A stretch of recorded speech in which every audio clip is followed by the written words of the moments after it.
Hello everyone, मेरा नाम है एडवोकेट तेजस्वी सिंह राजपूत। हाल ही में पीएनबी यानी पंजाब नेशनल बैंक ने रिपोर्ट किया है आरबीआई को, रिजर्व बैंक ऑफ इंडिया को, कि 2434 करोड़ रुपीस का फ्रॉड हुआ है। बोरोअल फ्रॉड, देखिए, अगर हम बोरोअल फ्रॉड की बात करें तो दैट मीन्स अगर कोई भी कंपनी लोन लेती है और उसका एक तरीके से मिसयूज करती है उस लोन का कहीं और यूज करके, तो उसको बोरोअल फ्रॉड बोलते हैं। यानी अगर कोई लोन किसी पर्टिकुलर चीज के लिए लिया जाता है और उस पर्टिकुलर चीज की जगह उस लोन का यूज कहीं और करें, तो उसको बोरोअल फ्रॉड कहते हैं।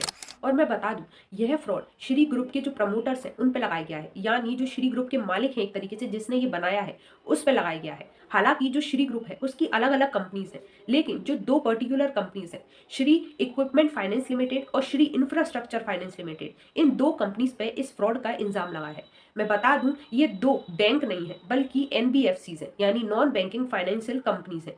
और मैं बता दूं, यह जो कंपनीज है ये मेनली इंफ्रास्ट्रक्चर और इक्विपमेंट्स की फाइनेंसिंग से रिलेटेड डील करती है। अब क्वेश्चन ये है कि पीएनबी यानी पंजाब नेशनल बैंक का इस पूरे केस में क्या काम है, क्या रोल है। तो देखिए, मैं बता दूं, जो यह दो कंपनीज हैं इन्होंने जब लोन लिया था तो पीएनबी और ऐसे कई बैंक्स के साथ लोन लिया था। लेकिन जब पीएनबी ने फॉरेंसिक और इंटरनल रिव्यूज किए, तो जब इंक्वायरी हुई तब पता चला कि जो पैसा लिया गया था इन कंपनीज के द्वारा, यह बिजनेस के अलावा कहीं और भी डाइवर्ट किया गया है, यानी पूरी तरीके से फ्रॉड हुआ है। और इसलिए जो 2016 में कानून आया था, इंसॉल्वेंसी एंड बैंक्रप्सी कोड, इसी के तहत कॉर्पोरेट इंसॉल्वेंसी रिजोल्यूशन प्रोसेस को स्टार्ट किया जा रहा है।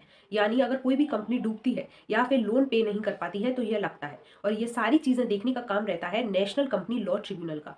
हालांकि जो आईबीसी है यानी इंसॉल्वेंसी एंड बैंक्रप्सी कोड है, यह कंपनीज को रिजॉल्व करती है, जो क्रिमिनल लाइबिलिटी है उसको नहीं बताती। पर इस फ्रॉड के बाद जो आरबीआई है वो अपनी ओवरसाइट को और ज्यादा इंटेंसिफाई कर सकता है। इसके अलावा ऑब्वियसली जो बैंक है वो सीबीआई में कंप्लेन फाइल कर सकते हैं। इसके अलावा जो प्रमोटर्स हैं उस कंपनी के, उनको अरेस्ट भी करा सकते हैं। आई होप आज की वीडियो आपको इन्फॉर्मेटिव लगी। ऐसी वीडियोस देखने के लिए प्लीज फॉलो सब्सक्राइब तेज को।